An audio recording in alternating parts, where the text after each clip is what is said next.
Bien, desde luego yo no subía a un bote de salvamento antes que ninguna mujer y ningún niño. Todo transcurría con la serenidad que era de esperar. Mientras tanto, Wallace y su orquesta tocaban para mantener los ánimos de los pasajeros. Todo el mundo esperaba su turno. No cundió en absoluto el pánico.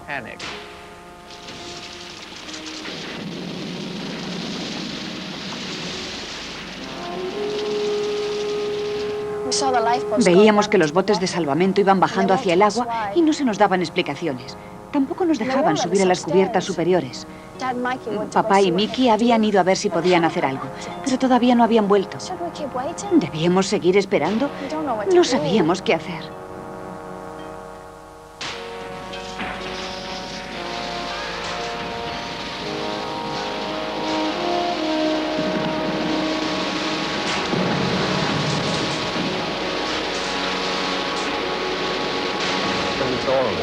Fue horrible. Espantoso. Un hombre saltó desde el puente y fue a caer sobre unas sillas de cubierta. El pobre desgraciado no tenía otra alternativa.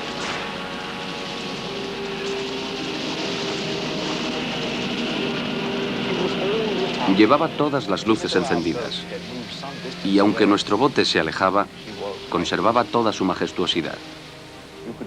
Mientras se hundía, aún podían verse las luces bajo el agua. El agua helada nos cubría los pies hasta los tobillos.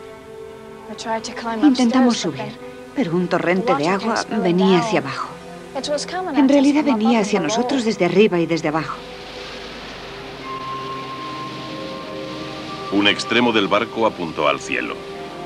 Las calderas se apagaron con un terrible rugido. Yo estaba en el bote número 6. Y a nuestro alrededor, en el agua,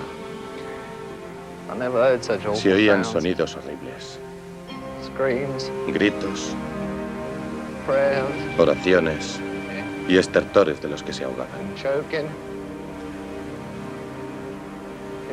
Algunos de ellos tardaron bastante en callarse. Francamente, no recuerdo mucho más.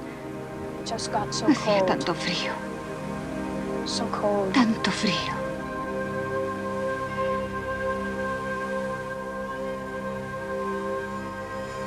Lily Goodwin y 1522 pasajeros más perecieron aquella noche. Algunos de los supervivientes deseaban haber muerto. Bruce Isma murió en la desgracia 25 años más tarde bajo una nube de sospechas por haber sobrevivido, mientras tantos otros fallecieron. Frederick Fleet se suicidó casi 50 años después. Tal vez fue la última víctima de aquella noche de abril. Pero algunos vivieron. Un puñado de aquellos supervivientes que aún no han muerto recuerdan con horror lo que ocurrió en aquella terrible noche. Entonces eran niñas pequeñas. Estaban en el Titanic aquella noche y han vivido para recordarlo. Mi madre había tenido una premonición y nunca se acostó por las noches en aquel barco. Siempre permanecía sentada. Él dice, señora, no debe usted tener miedo de nada. Ya sabe usted que el Titanic tiene compartimentos estancos. Y la única cosa que ella creía firmemente y lo pregonaba era que el barco era prácticamente insumergible. Esa era también la creencia general, pero creer que un barco es insumergible es como tentar a Dios. El Titanic iba muy deprisa, a toda máquina, y la vibración era terrible. Lo que nos despertó fue que el buque se detuvo. Esperaba que mi madre dijera, ¿lo veis? Ya os dije que algo iba a pasar, pero no dijo nada. Se quedó allí quieta. Subió a ver lo que pasaba, regresó y dijo, no hay que alarmarse, solo han chocado con un témpano de hielo. Bajaron el bote de salvamento muy deprisa, así que creo que fui la última en subir a él. Mientras procedían a bajar el bote, mi padre nos puso a mi madre y a mí dentro y no hizo el menor intento de meterse él. Una vez estuvimos dentro del bote de salvamento, nos dijo, nos veremos en Nueva York. Ya no volvimos a verlo. Se hundió con el barco. Jamás olvidaré el ruido tan horrible que hizo el barco cuando se hundió. Seres humanos gritando desesperadamente en medio de un remolino de agua. Fue espantoso. Los gritos de las personas que se ahogaban es algo que ni yo ni nadie puede describir. Es un sonido aterrador y luego sigue un silencio sepulcral. Cuando el barco se hundió, las luces se apagaron y solo quedó la oscuridad y el silencio a nuestro alrededor. Aunque solo tenía 7 años, recuerdo que pensaba que todo en el mundo se había paralizado. El Titanic todavía existe. En cierto modo, su historia aún no ha terminado. Viajemos hasta su último lugar de descanso a 4.000 metros de profundidad en el Atlántico Norte. El sitio donde yace es extrañamente apacible.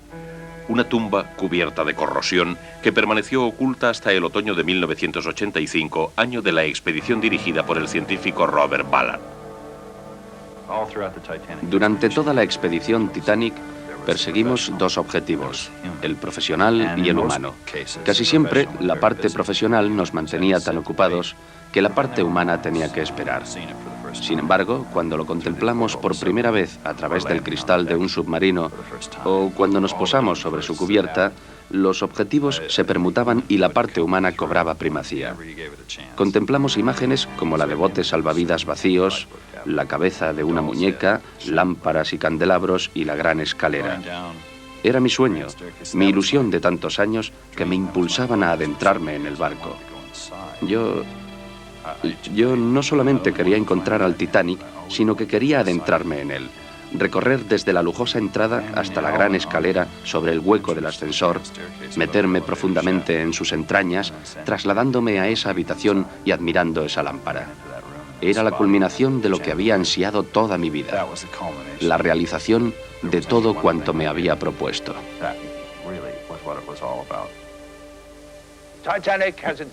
El Titanic ha inspirado a hombres y mujeres que conservan viva su memoria.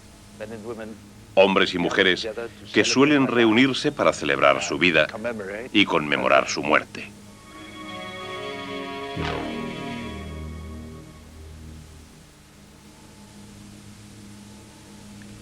El Titanic ha cautivado la imaginación del mundo entero. En 1912, su naufragio fue uno de los acontecimientos más trágicos del momento y cualquier persona relacionada con él era noticia. Hoy por hoy, poco ha cambiado.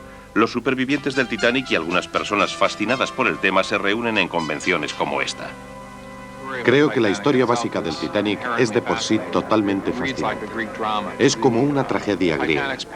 Los pasajeros del Titanic son, por otra parte, un grupo muy interesante de gente. Entre ellos hay de todo, desde 11 millonarios hasta el más humilde emigrante. Y entre esa amalgama de personas, siempre hay una que acapara nuestra atención y a través de cuyos ojos vemos la catástrofe. El propósito esencial de nuestras reuniones es el intercambio de información. Cada uno de los miembros de la Sociedad Titanic lleva a cabo una investigación individual y a través del periódico de la sociedad y también de reuniones como esta, pueden intercambiar los resultados obtenidos. Algunas piezas de este gran barco pueden ser encontradas en los museos navales, artefactos que nos recuerdan cómo fue la vida en su primero y último viaje. Cuando el gran barco se hundió, el Atlántico Norte se cubrió de restos, algunos de los cuales fueron recogidos. Otros objetos más personales fueron sustraídos del barco por pasajeros que desembarcaron en Irlanda antes de que el buque zarpase o fueron robados de las oficinas de la White Star en Londres.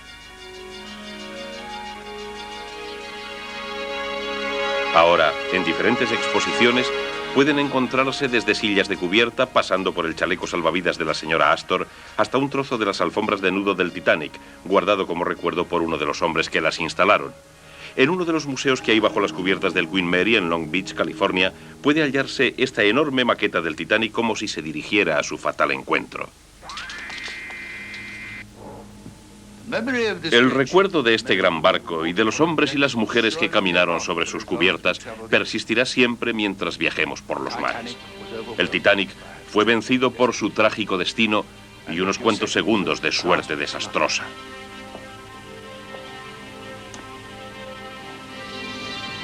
El Titanic. Que en paz descanse.